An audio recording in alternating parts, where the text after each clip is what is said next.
autour d'Anastasia Hazard, qui fera une plaidoirie sur les cosmétiques en démaquillant l'industrie de la mode. Attention.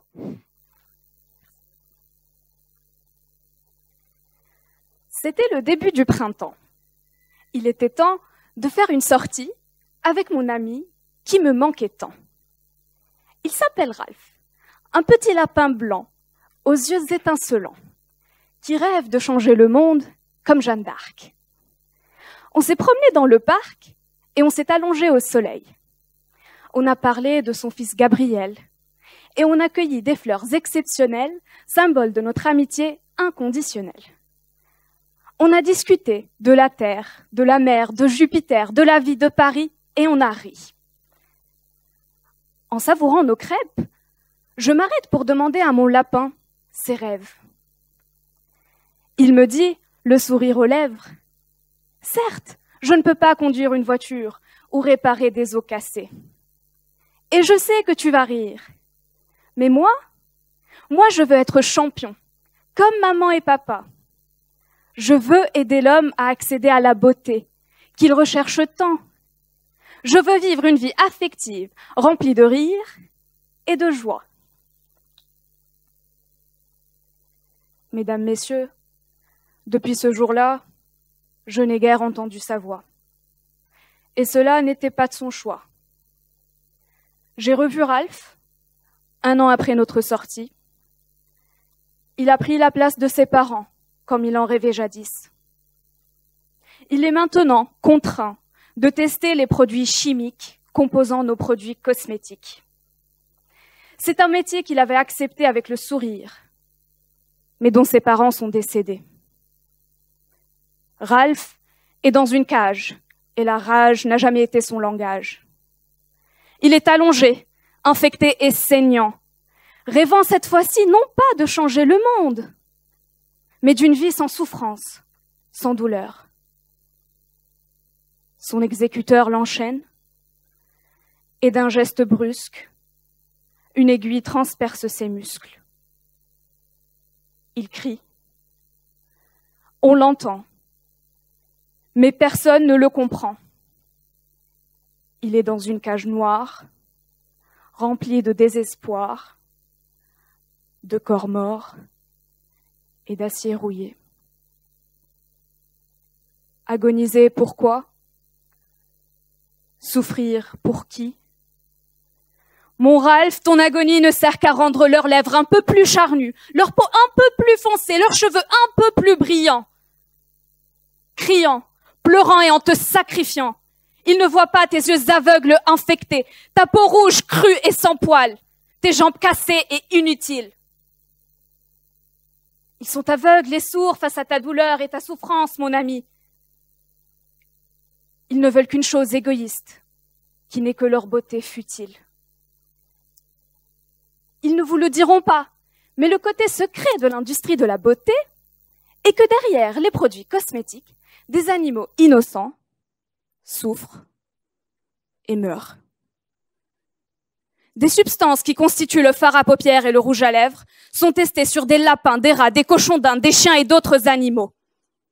Les tests de mascara, appelés Drèse, sont essentiellement effectués sur Ralph et sa famille. Ils sont enfermés dans des boîtes, de manière à ce qu'ils ne sachent ni bouger, ni se gratter. Et les chercheurs, exécuteurs, que j'appellerai assassins, injectent des produits chimiques dans leurs yeux, afin d'observer leur réaction. Ralph et les autres lapins ne fabriquent pas de larmes. Et de cette manière, ils n'ont aucun moyen de se débarrasser de ces produits. Ils souffrent, ils crient et n'ont pas d'échappatoire. Après un certain temps, ils finissent aveugles et sont tués par la suite. Voilà. Voilà à quoi se résume l'histoire d'un mascara. Mais ces animaux ne valent-ils donc rien?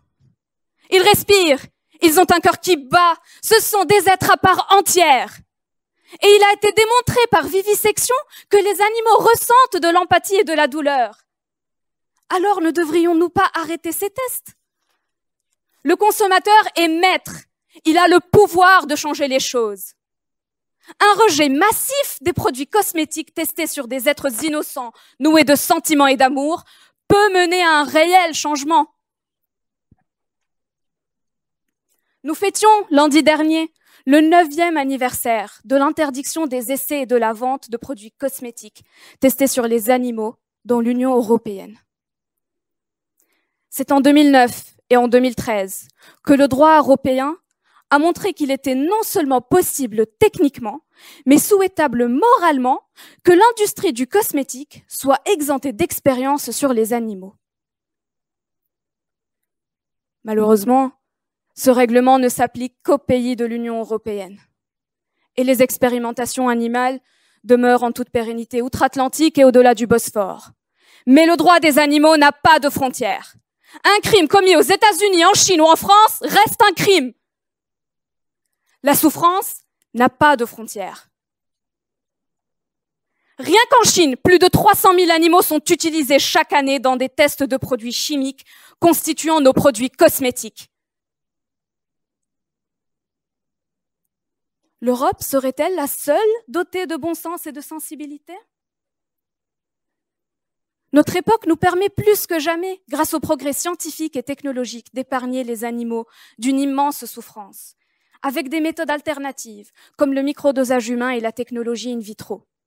Ces méthodes sont moins onéreuses, nombreuses et plus fiables. Fiables, mais surtout justifiables et essentielles, car nous sommes deux espèces dissociables. Aujourd'hui, des marques ont fait le pari et la promesse à leurs clients de ne pas faire de tests sur les animaux. Ces marques créent parfums et rouges à lèvres sans que cela relève d'expérimentation à foison et préfèrent utiliser la peau humaine reconstituée, issue de dons d'opérations de chirurgie esthétique. La chirurgie esthétique, Ralph, lui, en aurait bien eu besoin. Défiguré et abîmé au bénéfice du capitalisme ambiant et des multinationales, il ne méritait pas de souffrir et d'être tué au service d'un idéal de beauté superficielle. Certes, il en rêvait jadis, mais il n'en connaissait pas la réalité. Et c'est au début de l'été que j'ai voulu apporter aux enfants de Ralph un peu de gaieté, lesquels étaient devenus orphelins aux frais de la beauté. Des petits lapins blancs, aux yeux étincelants, aux longs cils recourbés et le nez rosé. Ils sont la copie conforme de leur père. On s'est promené dans le parc et on s'est allongé au soleil, sous un nid d'abeilles, mangeant du miel, les yeux levés au ciel. Le plus petit d'entre eux, Gabriel, me dit les larmes aux yeux. Je ne veux pas être comme maman et papa. J'aime l'homme et l'humanité, mais je ne veux pas les aider à accéder à la beauté. Je veux vivre une vie affective, remplie de rire et de joie. Dans un monde parfait, Gabriel n'aurait pas à se soucier de son futur métier.